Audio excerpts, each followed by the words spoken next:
Hello and welcome back to another live edition of Squared Circle Radio here on our YouTube channel. If you are listening on podcast, we appreciate you doing that as well. My name is Chris Belcher. That is the young buck, Andy York.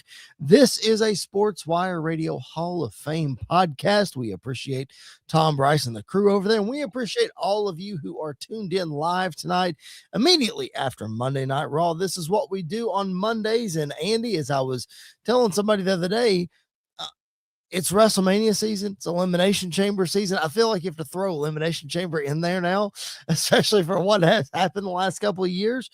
But man, as long as they're subscribed to the channel, they're going to get bonus shows. We're going to do more than one show a week most of the time because it is just, Andy, it's that time of the year. We are in I would say the regular season is done. The Royal Rumble is kind of the finale of the regular season, and we are in full playoff mode, pushing towards WWE Super Bowl. Yeah, this is definitely WWE's postseason time of year. And so we are every single week. It's kind of like Chris always says, we have notes for what the show is going to be. And 9 times out of 10, it always gets messed up by the end of Raw. So that's kind of how it goes until we get to like 3 weeks after Mania. I think is when it kind of goes back to quote unquote normal, if there is such a thing as back to normal. But this is definitely the hype time, the busy time of year when it comes to WWE, especially. It's funny that you say that. This is not in my notes. As you just said, and as I just showed everybody, I have notes. This is not in it. But you saying this, there was a discussion on Busted Open earlier this morning about WWE having an off season. And I don't want to go too far down a rabbit hole on this, but the old saying, Andy, is absence makes the heart grow fonder. And if you put WWE on a shelf for about a month, people are going to miss it and they're going to clamor for it and they're going to want to have it back. But we often look at it, it's like, okay, after WrestleMania, give us like a month off. But Andy, as they're having this discussion, in my mind, I'm thinking, wait a minute. No, WrestleMania is supposed to cater to the casual fan. You're supposed to bring in new people at WrestleMania. That's a terrible time to take a break after like a big show. So maybe like June, you get a month off, or maybe like October, you get a month off if you're putting an off season in there. But what do you think? I mean, again, we've always said after WrestleMania is the time to do it. I don't think so. I don't think the week after Mania. I think we need the Raw after Mania, the SmackDown after Mania. Maybe after that we take, a couple week break.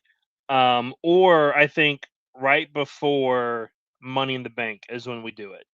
That way, like Money in the Bank's the first one back. It kind of is like the kickoff to the new year, whatever, to the new era of WWE season that you want to do. And then that kind of builds more intrigue, but it also gives, people a potential to change or to cut promos online or to do whatever. But that ain't ever going to happen. No, it's not. We're never going to get a quote off season when it comes to WWE, or honestly, like AEW. AEW doesn't take an off season either, just because you're missing a whole month of content of TV time of everything else that you. Even the low end of it, even when it's not the best, you're still getting something. And I think that's why they do it. You're also pushing your fans away if you take an off season, and who knows if they'll come back. You know what I mean? Yeah. So you run that risk. So again, it's never going to happen, like we said. But you saying that prompted me. They had that discussion this morning, so I thought I'd bring it up. If this is your first time on the show, thank you for being here. Make sure you subscribe to the channel. We would appreciate that so very much. Drop us some comments. Drop us some questions. You guys drive the conversation here on the YouTube channel. So we'll talk about what you want to hear about. Make sure that you do that. Otherwise, as Andy said, I've got notes and we're going to talk about it. We spent a whole lot of time last week talking about the way that Monday Night Raw ended. And even though there's going to be 6 weeks or so for us to, or more than 6 weeks, 10 weeks, I guess, for us, it's 68 days, I think is what I saw earlier today, Andy. So whatever that is divided into weeks, that's too quick a math for me right now. So 9 3/4 weeks, something like that, whatever. Something like that. Anyway, we're going to have a long time to talk about this, but it was made official. And Andy, we know it was official because a graphic was shown. The World Heavyweight Championship will be on the line in the main event of WrestleMania. We assume night 2 is locked up. The Royal Rumble winner, Roman Reigns, will challenge the World Heavyweight Champion, CM Punk. And I told you off air last week, Andy, that I can't ever remember truly being excited for a CM Punk match. I just can't. And I don't think it's not because CM Punk's not good. And it's not just because it's Roman Reigns that he's in the ring with. Of course, Andy, that helps. But it's a personal rivalry between these two guys. And nothing is better than a personal Punk rivalry and a personal Roman Reigns rivalry. Because you could argue that we haven't had anything personal for Punk since Drew. And you could argue we haven't had anything personal for Roman since the Bloodline. Even go as far back as Jey Uso and the beginning of that. So I think that's what draws me to this. I think that's why this is going to be so good. And I think that's why they can tell this story over a 10-week period with or without Roman Reigns being there, is because we said it last week, Andy, it's real. It was Phil talking to Joe last week. It was very real. And that storytelling is what brings people in and draws them into this match of a 40-plus-year-old CM Punk past his prime. Roman Reigns, is he in his prime? Is he? Who knows? All that to say, it's not your young whippersnappers going to be doing flips and going 45 minutes and this, that, and the other, but it's still the biggest possible match WWE could do for WrestleMania this year. Yeah, I don't think the age thing has really mattered in WWE for a long time. Right. I mean, when you've had guys like Goldberg, you've had guys like, even Taker in his last couple of matches in WWE have kind of taken that moment. Cena, so I think that aspect of it, Punk's one of those guys that he's not in his prime, but he's not. Just because he's not in his prime doesn't mean he can't put on a good match at the same time. He's not too far gone. You're right. No. Yep. And so I think that's why this is the sweet spot of, this is the perfect time to do this match, because if you would have done this, let's say 2015, 2014, 2013, 2014, I don't think you get the same level of anticipation because Roman's not to the point that he's at where he's at. Punk being gone for, almost a decade really adds even more to this story and everything that's going on. Punk being the one to bring him in and just kind of leave. Yep. I think all of that plays a massive, massive part into this. So I think this is the perfect time to do it. And it's, let's be real honest about this year's WrestleMania. This looks like the biggest marquee match of the show. Yes, it is. That, like all the other potential matches, even if you give me Randy versus Cody, does not live up to this match. Nope. And I think that is kind of, it brings into question of WWE. Does WWE kind of have a star power problem at times? But it also brings in, like, these are the two guys at the top of the game right now. I would put Punk and Roman as the top two most popular stars in WWE, ahead of Cody, ahead of Rhea, even though I think those two are absolutely the closest behind them. Mm-hmm. And so I think it's the biggest match you can do at the biggest show. Yep. And I think that's why, nothing else will be able to main event WrestleMania other than this match. Yep. Completely agree. I mean, and last year you look at it, yes, Punk, Rollins, and Reigns triple threat match was probably the match of the weekend, but the biggest possible match that you could have done at WrestleMania last year was having Cody Rhodes defend his championship against John Cena in his final WrestleMania match. Yeah. What was the biggest match you could have done the 2 years before that? It was Cody Rhodes and Roman Reigns. So you notice I didn't go back to 38 because that's not the biggest match you could have done, but I digress. The last couple of years, yeah, the biggest match you could possibly do at WrestleMania in the main event, they've done it. And they prove it again this year with Reigns and Punk. And people people online, Andy, have just complained about Roman winning the Rumble, and we need something new. We need to build new stars. Roman and Punk, blah, blah, blah, blah, blah. Listen, just go back and watch that promo again. If that doesn't sell you on a match, I don't know what else in the wrestling business is going to sell you on a match.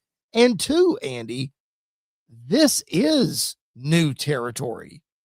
Roman Reigns hasn't chased a championship in 7 years. Roman Reigns has not chased a championship with the crowd behind him as a true babyface ever. Yeah. So this is all new territory, Andy. And that's, again, another layer of excitement to this, because as we said last week, either one of these guys can flip the script and be a heel and be a babyface and whatever at the drop of a hat. Doesn't matter. That's another thing that makes this match so intriguing. Again, we've got 10 weeks to talk about it, but as I texted you last week, listening to Busted Open on Tuesday morning made me want to run through a brick wall for this main event.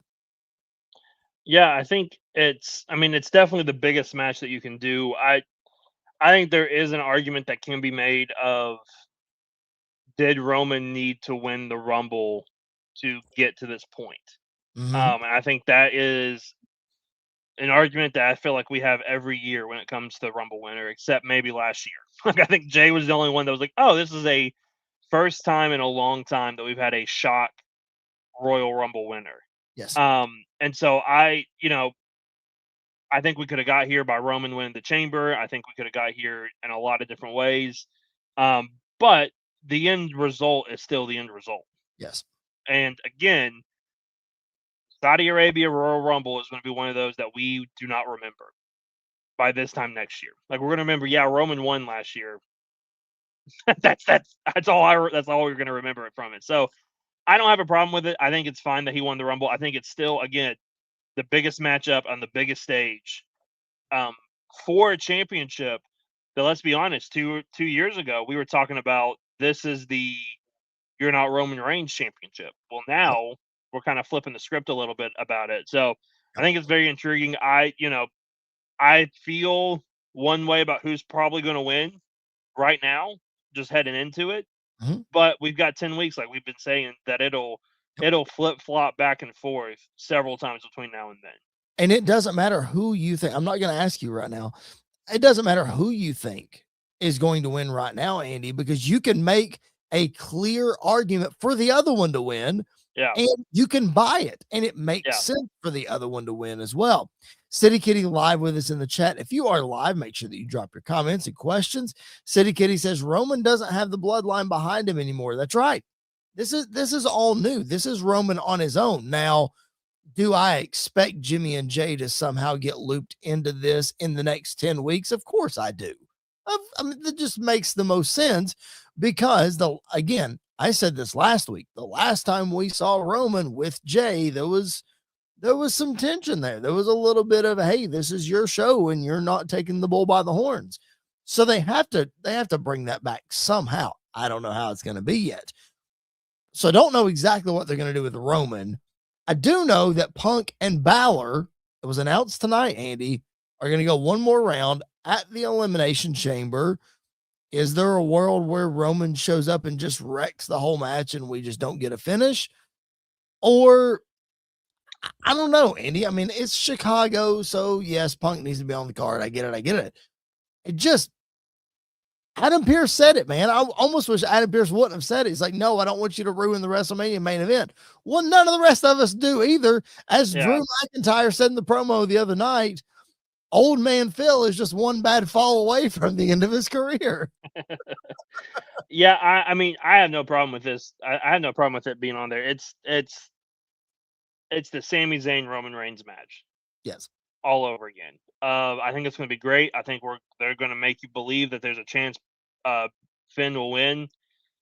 Finn's never going to be a world champion in WWE, and that's just a stupid reality that we have to live in now. But I think it's a great way to get him. I don't think Roman gets involved during. I think it's post match that we have. I don't think we get physical. I don't think we throw punches yet. I think we just have Roman come down to the ring, and those two guys are face to face, just staring at each other. And then, Roman just kind of looks at it. Maybe he hits a spear on Finn, something like that. And then he rolls out of the ring and walks away. I think we get something like that.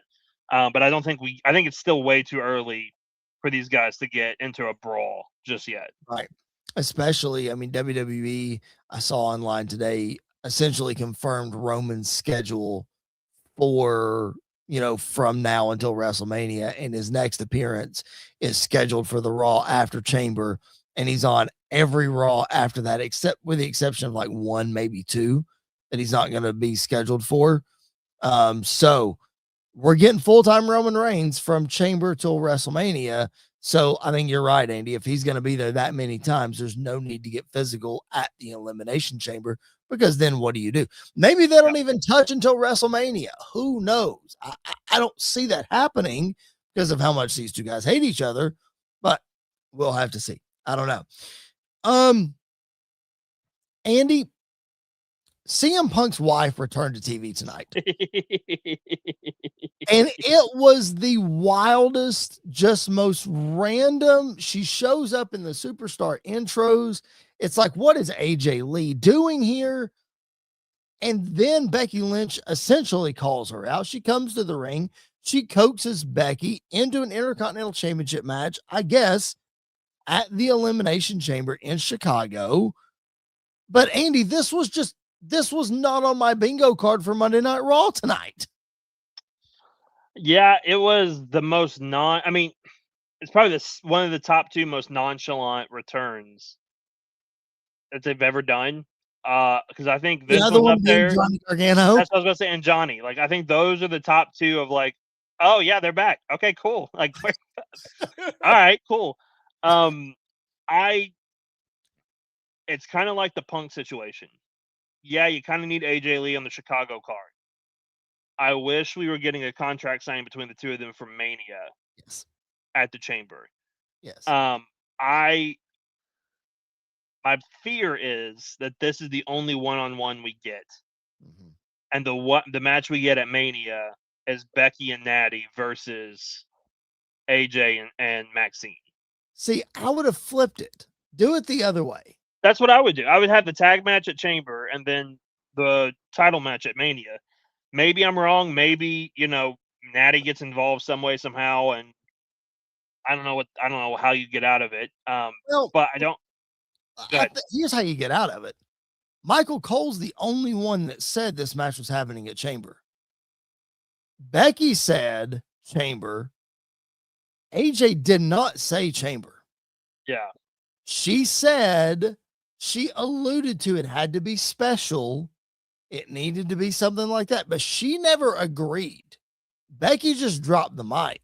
So I think because AJ's going to be there next week. She's advertised for Raw next week. I think there is a chance we can switch this around and Becky can say, okay, if you want that, or AJ, somebody can say, if AJ's team wins, then AJ gets a shot at WrestleMania or whatever. Because I just cannot imagine. Yes, like you said, AJ being on the card in Chicago. Okay, fine. What do you do with her at WrestleMania? I just don't think you leave her off the card. I really don't. I think if this match goes through in Chicago, I think Becky wins. I don't think we see AJ at Mania. Really? I mean, we didn't see her at the Rumble. We didn't see her. I mean, it's kind of sporadic when she comes in. I don't know. Like I don't know how you can have some plans at Mania. If she's not able to be there, that's one thing. If she's able to be there, I don't understand how you don't factor her into Mania. I don't get it. Somehow. Yeah. So I don't know. I think that could be another way where maybe this is the match that doesn't actually happen. Like they just get into a fight the whole way, a pull apart brawl, whatever, and then we get this match at Mania with the stipulation. I could see something like that happening, but I'm afraid that this is probably the last one, and we don't get it at Mania or even get AJ at Mania. Now, if she wins at Elimination Chamber, I think she'll be at Mania. But if she doesn't, I don't think she will. It's just so It's a weird Mania this year. It's a really weird booked Mania this year so far. And well, I feel like we have said that the last 3 years. we are still 9.5 weeks out. There's plenty of sauce to be made. There's plenty of time to do stuff. If you believe the rumor and innuendo on the internet, everybody's mad at Triple H and he's flipping plans and he's doing this, that, and the other. Listen, just let them cook. Let's just see what happens. I'm with you. This is strange. The way this came together is strange. I understand you got to build to the chamber. We still got to sell tickets to the chamber, but like, don't say that The Rock will show up. Well, he might. Don't say that. It's not in a stadium this year. I think they learned their lesson there. But I don't know. I'm not gonna say he's not gonna show up. I'm just throwing it out there. Listen, if he does show up though, in Chicago, I think he'll get booed out of the building. He might. I think it'll be an initial like, oh, it's The Rock, and then everybody go, oh, it's The Rock. Like, wait a minute, we've seen this before. Well, we were going to talk in a little bit about potential opportunities for Cody Rhodes for WrestleMania. That could be one. I'm just saying. Just saying. Let's talk about the other. Oh wait, let me get to this comment real fast from City Kitty. She says, I really don't get the AJ Lee appeal. There's more talent I would rather see at WrestleMania. Andy, I'm going to let you handle that one because you are the AJ Lee expert of the two of us. From my appeal is she can bring a lapsed fan in and have them watch WrestleMania. That's for me, that's the appeal. What say you? The appeal to me is we haven't seen AJ Lee back yet. Like, we got her in a mixed tag match and she showed up in War Games and didn't do a whole lot. I think this is the opportunity for her. You know, she's been back how long now? Since September. So 5 months, because that's how old my daughter is. I don't see how it's been 5 months and she hasn't had a singles match yet, to be real honest with you. So for them to do it here, I think this is where the appeal comes back. She was by far the best women's wrestler in her division during her time. I mean, it was her and it was Paige. That was 1A, 1B. They were at the top. Nobody else was even close to them. It became very apparent, and I know everybody knows that I'm a Nikki Bella hater. It became very apparent that she was not as good as everybody thought she was when AJ Lee, when Paige showed up and was able to do what they were able to do. Yep. And then ushered in the era of Charlotte and Sasha and Bayley and Becky and all of this other stuff. So I think there is a massive appeal. They just have not given her the opportunity to show herself again. Right. I mean, this would be like if Punk came back, you know, at War Games, and then they're like, oh, but his first match isn't until WrestleMania. And it's like, why? Right. What are we doing? Yep. So. Speaking of Paige, she didn't appear in the Royal Rumble either. Lots of people were disappointed about that. And she's been training to come back. She said, I think this week she got asked about the Rumble, and she said WWE's got to make the call. Andy, we're just sitting here talking about what would happen for AJ Lee. What would you do? She wins that championship in Chicago, and then on Raw, she comes out, and then Paige's music hits. Could you imagine? You want to book the biggest possible WrestleMania match that you can? Yeah. Oh my goodness. Yeah. I think there's also a world where maybe, I don't know if they get added to the massive, in my head, women's TLC match that we could. That one's happening. It's happening. But I think it could be a scenario where like AJ needs a partner for Mania. Kind of like Becky, like with Lyra last year. AJ needs a partner for Mania. Who could her partner be? Paige. And then Paige's music hit. And I think it could work that way. Wow. But yeah, I mean, either way, I think it's money to have. If you have if you're able to have both of them, then you're going to be able to bring in an audience that hasn't been around for a while, that just loved both of them, you know, during their time period. Right. All right, let's quickly on Monday Night Raw. Also, we mentioned Natty earlier. We saw the true debut of her last living legend or whatever it's called gimmick tonight. The more fighter type shoot grapple. Man, I was just glad that she decimated Maxine her first time out. Like if there would have been anything but it would have been a ridiculous waste of time. I hated the double count out. I would have loved if she just, I mean, in the like, it needed to be a ref stoppage. I think is what it should. Like, I think that would have been where she is just pummeling her. Yep. And I have never claimed to be a Natalya fan. I think she was one of the most. I'm not going to go into it, but this natty gimmick is awesome. Like I think this is what she should have been for a long time. Yeah. And so I think there are big things for her. I think this is a perfect time to do it. And yeah, just have her come out and just break people's legs, break people's arms. Like just have her do that because that's what this gimmick is. Yep. And you know what? In a weird way, it's very believable coming from her. That's true. Like it's night and day difference between Natty and Natalya, and I am all here for it. Yep. Yeah, me too. The other news coming out of Monday Night Raw is you and I were discussing this before we came on the air. Bron Breakker's injury that they opened Raw with, saying that he had a hernia. Rumor online is that he heard it flipping over the announce table last week. But Paul Heyman says he's going to be out for a long time. I tend to lean more in the camp of Shane McMahon's hernia from 2018, and he was wrestling at WrestleMania 2 weeks later. But that's Shane McMahon. I mean, nobody's on the best in the world's level. Oh, can I quote you saying that?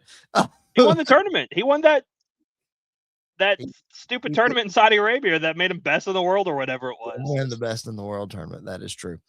But Bron Breakker has an injury. I'm not concerned that this is going to derail WrestleMania too much for Bron Breakker. I just hate that this angle with the Vision and Adam Pearce is so hot on Monday Night Raw right now that you're taking him out of it. Yeah. And I don't know. I don't know if it's going to be like tonight. It got teased that it was going to be Logan Paul or and Bronson Reed that was going to take over because Paul got in his face and then Bronson Reed said he's mine now. So It seems like they're kind of switching back and forth. I don't know. Like I hate it that it always seems like this time of year is the time when it's the worst. Some of the worst possible injuries could always happen. Yes. And especially for a guy like Bron Breakker who. It's not his first Mania, but it's his first Mania as a breakout star. Yep. And so I hope he doesn't miss it. I think if he doesn't miss it, he's going to be a buzzsaw in whatever match he's going to be in. He's going to be amped up for it. I'm intrigued though to see what is the case with all of this and the Masked Man and everything that's happening because there's just a lot of things up in the air. That I think we were leaning one way, but after tonight, it's like, well, now I'm not entirely sure what's going to happen or what the case is. Yep. We'll see. I don't know. Like I said, I don't think it's going to derail it too much. But I'm a huge fan of this angle. I really am. I don't know why that I'm so invested in this Adam Pearce Vision, Paul Heyman nonsense, but I am, Andy. I'm invested. I mean, do you think it kind of has to end in a match between Pearce and Breakker? It has to either end in that or Pearce brings somebody in to face Breakker. I think that's probably the scenario, and it's probably Seth Rollins. Because they kind of did this with Roman during the pandemic. Yes, and that one actually did. And that ended with Pearce versus Roman in a way. Yes. Kind of. Yes. In a weird way, it did. Yes. Remember, Pearce had to qualify for that match. He had to win a match. And then I forget who they beat up. They beat up somebody and then just dragged Pearce in and made him pin him. I remember that now. Yes. All right, we talked about, before we take a commercial break real quick, we talked about AJ Lee earlier. Let's talk about the other AJ who made some waves last week. AJ Styles dropped his first comments post-retirement on Stephanie McMahon's podcast, and he said, in regards to, because she asked him straight up, Andy, about the gloves, about if he's going to come back, and he said, I don't know. And he basically just said, listen, when is a wrestler ever just straight retired? He said, you never say never. Basically, it sounded like to me, and maybe I'm just naive, that he's elite, because he said one of his sons is training to wrestle and he would love the opportunity to tag with him one day if it came to that. And it seemed to me like he was saying, in good conscience, if I put those gloves down, I can't do that. Yeah. So it doesn't sound like to me that he wants to do his own kind of retirement tour thing, because he did say, if it happens, it's not going to be anytime soon. So I don't know. In one way, Andy has set my mind at ease. It's like, okay, everything that I've been preaching for the last couple of weeks about believing AJ Styles at his word is true. Like that puts my mind at ease. But at the same time, that he's one of those guys, Andy, that when the bug bites him, like he's ready to go. Like he wants to be in there. Yeah, I got the impression that he's done for now. Yeah. But he's leaving the door open for other opportunities, which I think that's a smart thing for a wrestler to do. Is, you know, a guy like Cena, when he says he's retiring, I believe he won't ever. I believe he'll step foot in a wrestling ring again, but he won't have a match. He may hit an AA, he may do something like that, Right. but I don't think he's going to wrestle another match. Right. A guy like AJ doing what he's doing, I could see him showing up at a random Wrestle Kingdom, you know, just having a one-off match with somebody. I could see him, you know, showing back up in TNA at some point and having a match. I could see him having a one-off again, maybe in WWE if the story was right and if everything was going. So I like that he left his options open. Yep. And didn't just completely close the door, because the thing about AJ is, and with Cena, like you look at Cena, yeah, he had a little left in the tank, but not a lot. Like you could tell he was going out. Man, I still feel like AJ's got a lot left in the tank. I feel like he's got a lot left in the tank. And so I think he's one of those that maybe in 6 months from now, he'll be sitting at home going, man, I could do this again. Do it. Yep. I could do this. Like I could do it again against the right person. So I love that it's not a foregone conclusion that he's done, but that there's a chance that he can come back. Yep. I completely agree. And listen, you know me, I want him to, you know, I want to take him at his word. And I hate when wrestlers come out of retirement for another match. You know that I hate it. By the way, Flair's talking about doing it again. I know. The heart attack wasn't enough last time. Listen, and he's talking about doing it against Ricky Morton. Like, what are we doing? Like, that is going to be the absolute. Will 1,000%. He will 1,000% take a Canadian Destroyer too. Oh my gosh. I mean, it'll be the slowest tumble Canadian Destroyer you've ever seen in your life. Oh. Did you see the post where somebody said it and underneath Charlotte Flair literally went, no, he's not. If I have my way, no, he's not. He's not. No, he's not. Well, listen, if I was a betting man, I would say that Charlotte didn't want him to have the match that he did have with Andrade. I would say nobody in that family wanted him to have it. No. But nobody gonna tell Ric Flair what to do. If Ric Flair wants to do it, he's gonna do it. Yeah. So all that to say, if AJ comes back and does one more and it's the right circumstances, I can be okay with that. I can be okay with that. Especially Bully Ray's been preaching this for a long time. Let him get inducted to the TNA Hall of Fame. Let him wrestle at Bound for Glory. Okay, fine. Let that be 6 months down the road or whatever it is. Fine. That's great. But we'll see. I just thought it was interesting. We needed to share. That was, again, AJ's first public comments on Stephanie McMahon's podcast. Go listen to it, by the way. If you're an AJ Styles fan at all, it is a must listen, especially if you need some good parenting advice in your life. They give a lot of it on that podcast. Go listen to it. It's really, really good. All right.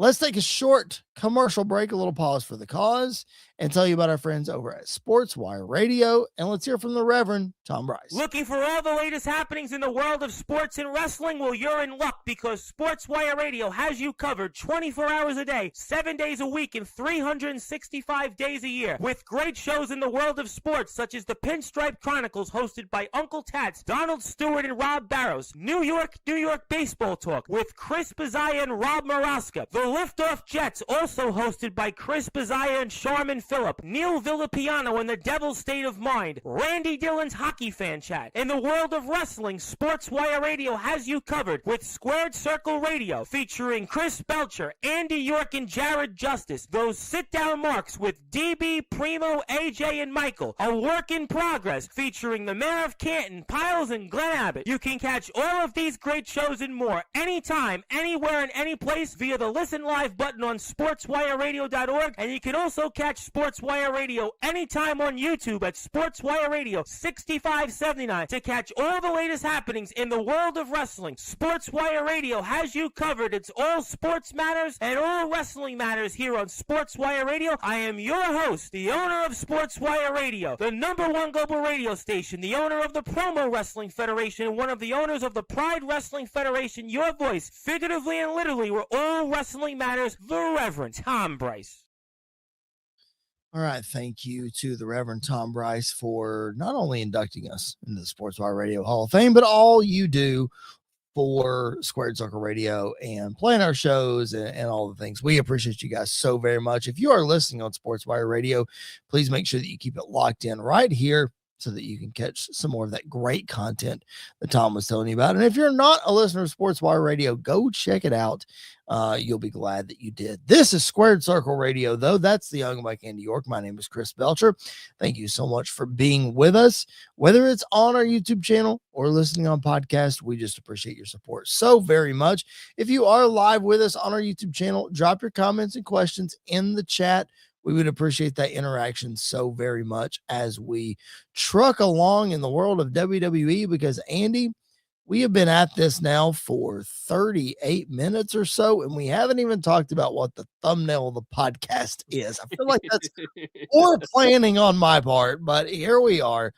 We're going to talk about it because last week, Roman Reigns and CM Punk may or may not have drug the WWE Championship and Drew McIntyre and SmackDown through the mud just a little bit. So, the wrestling world was sort of waiting on Drew McIntyre and SmackDown's response this past week. And Andy, we got it in a big way from both Drew McIntyre and Cody Rhodes, as Drew went to bat for the roster, and Cody told us why he has the nickname Raheem.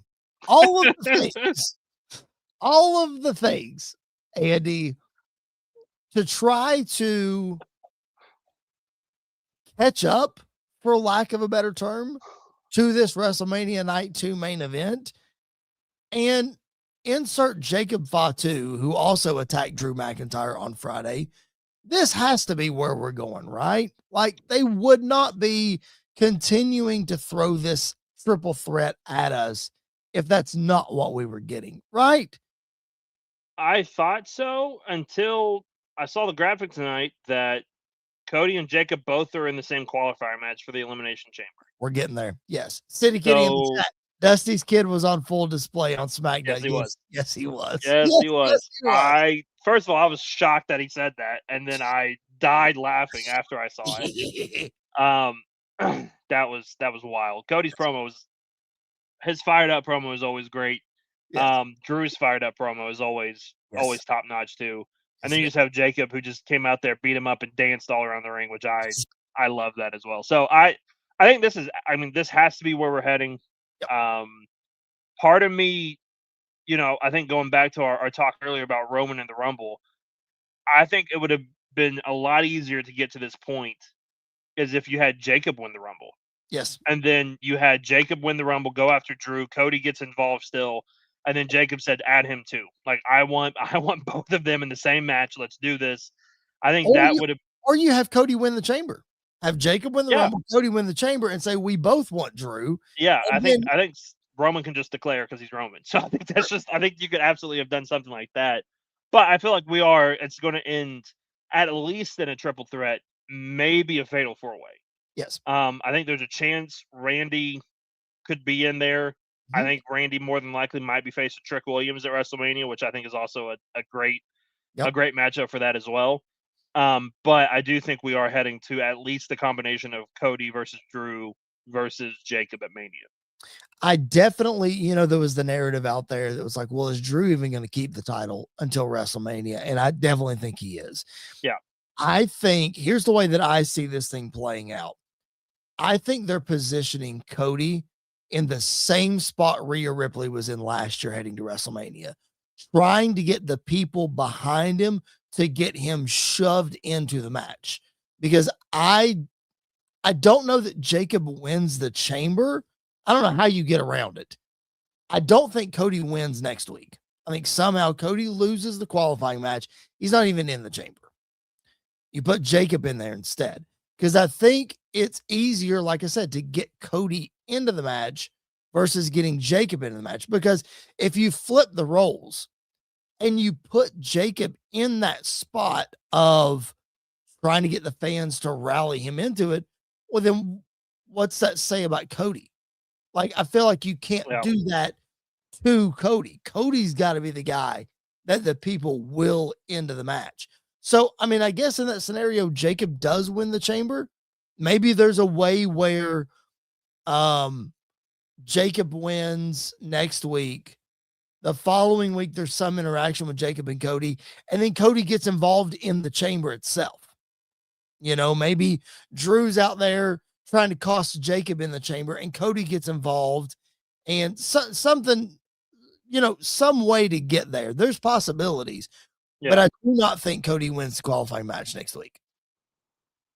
Yeah, I don't know if he wins the qualifying match. I think both Jacob and Cody are in the chamber.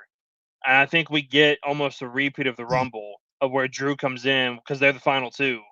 Yeah. Drew comes in and tries to take them both out. And then, I don't need a double pin. I don't need anything like that. I just need, or maybe Randy's in it. And maybe the final three is Randy, Cody, and Jacob. Drew comes in and claymores both Jacob and Cody. Randy pins them both. And then they both now have a claim of Drew's the one that took us out. Randy didn't do anything. And then that's how you set up your fatal 4-way of having all four guys together. I think that's a possibility. That's a way that you can do it. But I feel like we are taking 20 steps to just get to a destination that's 2 steps away. We're just kind of dancing all around it to get there. Bully Ray said something very interesting this morning on Busted Open, talking about the Randy Orton possibility and what that looks like, because he is in the chamber match. And they were talking about, well, if Cody is not facing Drew, who is he going to face? And the obvious answer is Randy. Yeah. The other obvious answer that we've all been clamoring for is Nick Aldis, which you want to find a way to get to that. Awesome. But to have Randy and Cody going at it at WrestleMania without Cody being in the chamber that's a little bit more difficult to get to. It also seems like maybe it's not the right time to do Cody and Randy because of what the story should be centered around. And I'm not saying the championship is that thing, but you're essentially waiting until after the chamber, which is 6 weeks from WrestleMania, to begin building that story. Yeah. And is that enough? Does it mean enough to seemingly just be, oh, well, you costed me here and I got you back for that. And they're better than that. You know what I mean? Yeah. So you could get there. It just might not be as good as it could be. Yeah. And again, I think that's why it feels like we're taking, unnecessary steps to get to that final destination, to get to that final point. Again, though, I think we are at least heading towards a triple threat. I don't see it just being Cody versus Drew again. I don't see a scenario. It's hard to see a scenario where it's just Drew and Jacob and no Cody. Correct. So I think we have to, have all three in that match at Mania. Yep. I completely agree for sure. And we'll see how we get there. Again, 20 steps forward, back, whatever it is. All right. Andy, I saved this specific segment for when I knew that you were going to be on the podcast because I know how many opinions that you're going to have on this. Problem, Andy, is you can only pick 4 opinions. Yeah. And I am talking about, we teased it in the title of the show on social media, the Mount Rushmore of NXT Black and Gold. And this was prompted, Andy, by, of course, Tommaso Ciampa leaving for AEW, being a staple of the black and gold version of NXT. And the fact that, Andy, I can't believe that in all the Mount Rushmore segments that we've done, we've never done this one. Yeah. So here's the way I want to lay this out. I want you to give me your 4. Again, it's Mount Rushmore. There has to be just 4. Yeah. With no explanation. I just want 4 names. Okay. And then I'm going to give you my 4 names. Then we can explain how we got to the 4 that we got to, because there's a scenario where there's a couple of our names. We're not going to have the same 4. There's zero chance we're going to have the same 4. Yeah. There's a scenario where we might have 2, maybe even 3 that are the same. Yeah. There's a real good chance that none of them are going to be the same. And I'm kind of excited about that. I think we'll have 1. Okay. You're going to call it 1. We'll have 1. I think we'll have 1. Okay. Maybe 2, but I'm going to lean with 1. I'll be interested to see which one it is, because I'm running through my head of which one. Okay. Give me your 4 to start with. 4 names. Okay. 4 names. No particular order. No particular order. 4 names. Yep. 4 names. Finn Balor. Okay. Bayley. Okay. Asuka. And Adam Cole. Wow. We have 3 names that are the same. We have 3 names that are the same. Yeah. Okay. So my 4 names. So this might not be a too difficult of a conversation. I had a backup 4 though too. I can give you if I need to switch mine. Of course you do. My 4 names: Finn Balor, Asuka, Adam Cole, and you know who my 4th is. It's Mr. NXT. It's Johnny Gargano. So why? Let's start with the difference. We're not going to debate this back and forth, right? Because Bayley was probably number 5 on my list, if I'm being honest. Why Bayley? Because she has, I don't even know if it's arguably, has the greatest, if not one of the greatest women's matches in WWE history in NXT. Her counterpart is in my other one, so I think that's definitely part of it. It's just also like that era of NXT. Obviously, the women's wrestling was a massive part of it. Yes, like it was more of a massive part in NXT than it was on the main roster at that point. Like it was one of the staples, and for her. I think the reason why it was like, yeah, you can put Charlotte in that conversation, but it really came down to Sasha and Bayley. Yes, it did. And Bayley always felt like the NXT girl. Mm-hmm. Sasha was always the girl that you're like, she's main roster bound. She's gonna be awesome in the main roster. Bayley's ours. Don't touch Bayley. Like Bayley is our NXT girl. That's where the chant of, in London, that's where they sang to her for the first time. The Bayley buddies, like the whole presentation of it. So I think she, in an era where women's wrestling was not supposed to be that big of a deal, she made it to where it had to be a big deal. Her and Sasha made it to where it had to be at the top of the top. And so many people called out WWE when she didn't get called up with the others. And so many people were so mad But Andy, you just laid out the reason why she didn't. Yeah. Like that's the reason. Like she was, if anybody was going to hold down the fort in NXT and bring the next crop of girls up, Yeah. it was Bayley. 100% it was Bayley. So I think you're absolutely right. Let me defend my difference and my Mount Rushmore. And I thought I defended it pretty well when I say Johnny Gargano is Mr. NXT. Like, to me, the embodiment of what NXT means: heart, soul, underdog, the fight. Nobody embodies that more than Johnny Gargano, in my opinion. Dude had what, the first 5-star match in NXT history with Andrade? First one in NXT history, the first one in WWE, and like since Punk, I think since the Punk Cena match. Punk Cena, yep. So, I mean, come on. We're not going by star ratings here, but I'm just saying to me, again, this is opinion. Peak NXT was Johnny Gargano versus Tommaso Ciampa. Like, to me, that defines NXT Black and Gold. And you can make the argument for Kevin Owens versus Sami Zayn all day long. You can make that argument.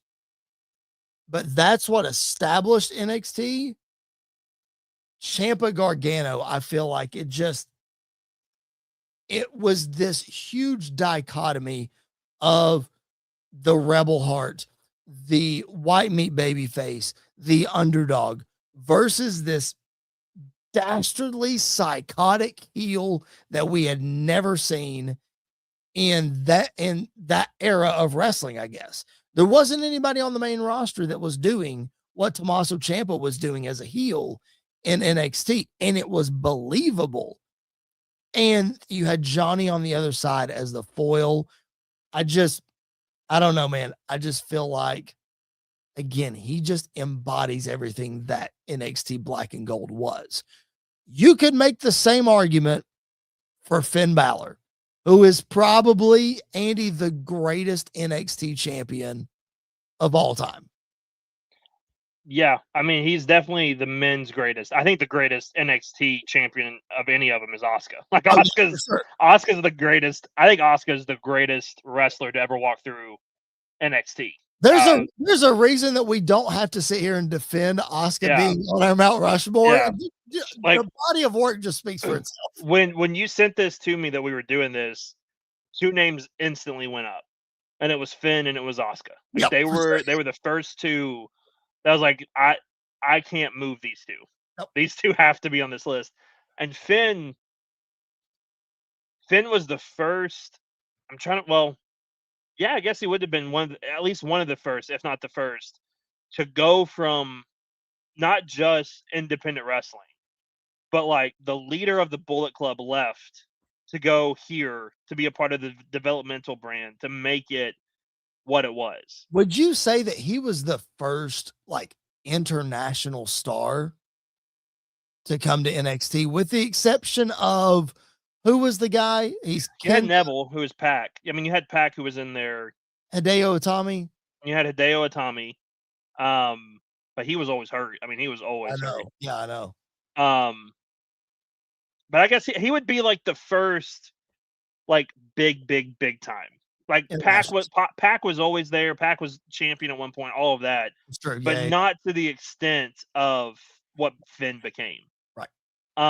And again, another name that I mean, he didn't make it on my 2 Mount Rushmores that I made, but he's right on the outside. Samoa Joe is another one that, like, I think the only reason why he's not on there is because I think more of TNA when I think of him. Yes, for sure. But the feud between him and Finn for that NXT championship, to me, when I think of Black and Gold NXT, that's what I think of. I think of Finn and I think of Joe, because they killed it every single time they got in the ring together. So I think Finn was the first cool guy to come into NXT and to be like, this is better than the main roster. Like, what they're doing up there can't hold a light to us. I mean, this is during the time period where we talked about it. I was more excited for takeovers than I was Mania. For sure. I was more excited for takeovers than I was SummerSlam because I knew even the worst match on the card was going to be better than anything the main roster produced. Yep. And Finn was at the heart of that. And then he passed that torch on to Adam Cole, Yeah. who absolutely, I can't move him off of my Mount Rushmore for the simple fact that anytime the bell rang and that dude was in the ring, yeah, he was stealing the show. Yeah. There was no doubt of the dude is the NXT version of Prime Shawn Michaels, in my opinion. Cannot have a bad match. He just can't. I think it's impossible for Adam Cole to have a bad match. I really do. 400 plus days as NXT champion. And you could speak to this more than me. But in going through the Rolodex of indie stars that came to NXT, he might be at the top of the list. I know KO had his thing on the indies, and I know Sammy had his thing on the indies, and of course Seth Rollins, as Tyler Black, and this, that, and the other, yada, yada. But I just feel like for as big of a star as Adam Cole was on the indies, coming to NXT, I don't know. I just feel like that might have been the biggest one with the biggest impact, maybe. The biggest impact on NXT, I think so. I think if we're talking like the biggest impact in WWE, I think it's either KO or Seth. I think it's for sure. Yes. But Absolutely. for what he did, I mean, this was the time period where they always showed the next big signing in the crowd.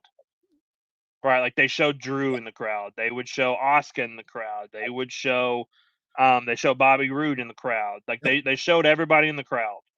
They didn't show Adam Cole because he ran in at the end of the night after Kyle O'Reilly and Bobby Fish stood, and the pop that he got was huge. And then you look on social media right after, and everybody always said, well, if he went here, nobody would know who he was. The whole arena did the Bebe thing with him. Like the whole arena did it with him. I was at the only Survivor Series where it was Raw versus SmackDown versus NXT. You know what the best match of that night was? Pete Dunne versus Adam Cole. And it was not even close. Like it wasn't like it. The men's Survivor Series match was great because of Keith Lee, who I had a hard time not putting on this list too. But like Adam Cole was the embodiment of Finn Balor started we're going to be better than the main roster. Yep. Adam Cole was like, I'm proving that nobody can touch us. Yep. Nobody can touch us. I mean, there's a reason why when the whole Saudi Arabia stuff happened and everybody got trapped, the first person they set up a match with was him and Daniel Bryan. Yes. Like, why? Because that's the match of the matches that everybody wants to see. And then, if that wasn't enough, when they got back, they called him again and said, hey, why don't you go wrestle Seth Rollins on Monday? Yeah. They don't do that for everybody. No. Like, Kevin Owens was the only one that came in and got the big win over Cena right away. Yeah. And then Finn came in and won the Fatal 4-Way, beat Roman, won the Universal title, all that. But in back-to-back weeks, not even weeks, back-to-back shows, to beat Daniel Bryan, who's at the top of the top, and Seth Rollins, who's at the top of the top. I mean, it's a shame. It's a shame we didn't get him on the main roster. It's also not a shame because I was afraid of what Vince was going to do to him. Yeah. So I think it worked out best for everybody. But that NXT run of his, I mean, from start to finish, is almost unbeatable by anybody. Yep. And then you just side him with Fish, O'Reilly, and Roddy Strong, and that just the Undisputed Era was and forever will be the greatest faction in NXT history and one of the top factions in WWE history. I mean, their run of War Games matches. I was there in New Orleans the night Roddy joined, and insane. Absolutely insane the impact that Adam Cole had on NXT. Okay, before we get out of here, who's your second Mount Rushmore? I need to know your next four. So my next four I had Johnny. Okay. I had Sasha. Okay. And then I had Sami Zayn and Kevin Owens. Okay. I thought when I put this segment together, I thought for sure Kevin Owens and Sami Zayn were making your list. At least one of them. At least. When I thought about it, like the Sami was the hardest one not to put on the 4. Okay. Just because I think everything you said about Johnny, Sami did first. Okay. Which I mean, again, I think they both did their part perfect. I think the only reason why I would have edged Johnny a little higher is because Johnny also made the tag division what the tag division was during its heyday. First Triple Crown winner in NXT history. Yeah. But then on the flip side, like WrestleMania weekend in Dallas, you know what the match everybody was talking about? Yes. Shinsuke Nakamura versus Sami Zayn, because it might have been one of the greatest NXT matches of all time. So I had a hard time not putting Sami on there. And that night, didn't Finn wrestle Joe that night too? Finn wrestled Joe. But then Sami pulled double duty because he wrestled in the ladder match the next night. He did at WrestleMania. Yep. Yeah, that's the one that Cardona won, ended up winning. Yes. But then like Kevin Owens was the first great heel in NXT. To come in as a babyface his first night, and then by the end of the night, turn on his best friend who won the NXT championship, and then at the next big show, like didn't even pin him, just beat him to a pulp until the referee stopped it and he took the title. Yep. Like again, I think that's why I had Sami and KO just a little above Gargano and Ciampa, because they were so similar in everything they did. Yep. But Sami and KO bled much better into the main roster than Johnny and Ciampa did. But everything, like again, this might have been the hardest Mount Rushmore that you've ever asked me to do, because there's so many. I know it. Like I wanted to be like, well, we got to have 4 for the men, 4 for the women, because I think there's a lot. Like Shayna Baszler. Like I think Shayna Baszler should be on this list. You know, Io Sky should be Io Sky. You know, Kairi Sane I think has an argument to be on this list. Rhea Ripley has an argument to be on this list. Yes. You know, tag teams like the Revival. How do we not put the Revival? How do we not put Alpha Academy? How do we not put even AOP during their heydays? Factions. I mean, you've got Undisputed Era. You've got Sanity. You've got the Wyatt family. You had. I'm not counting the Way because I thought the Way wasn't that great. Hey, they were fun. Oh, there's another one I just thought about. It floated away. But there's another faction in there that I think could have been really, really special. So I think Pat McAfee's faction. The one time that they did anything. Yeah. But like I think the black and gold era of NXT. Dude, neither of us mentioned Walter. Neither of us Keith Lee. mentioned Keith Lee. Dominic Dijakovic. Like jeez. There's so many names. Aleister Black. Karrion Kross. I mean, Karrion Kross. Good grief. Yeah. I mean, there's just so many. I mean, even in the early days, you had Seth Rollins, you had Big E, you had Neville, you had Bo Dallas, who, you know, look at what he's doing now. Jinder Mahal was a champion. No, he wasn't. He fought the championship. No, he was in it. That's right. He fought. Right. Yeah, don't scare me like that. But like the black and gold era of NXT was the alternative before AEW was around. Yes. Like we had no need for AEW because we had that version of NXT. Black and gold. Yep. And that's all we needed. Yep. And so again, if you go back and listen, like the thing I'm the most wrong about I've ever been on this podcast was Bron Breakker. Yes. But that Andy was absolutely right in that moment to say what he said about it all, just because it came to an end. But it should go down as one of the greatest eras of wrestling. Yep. Is that black and gold era? What would you say? Would you categorize it 2014 to, or maybe 2012 to? I would count it 2012 to like 2019. I think 2020 maybe 2020.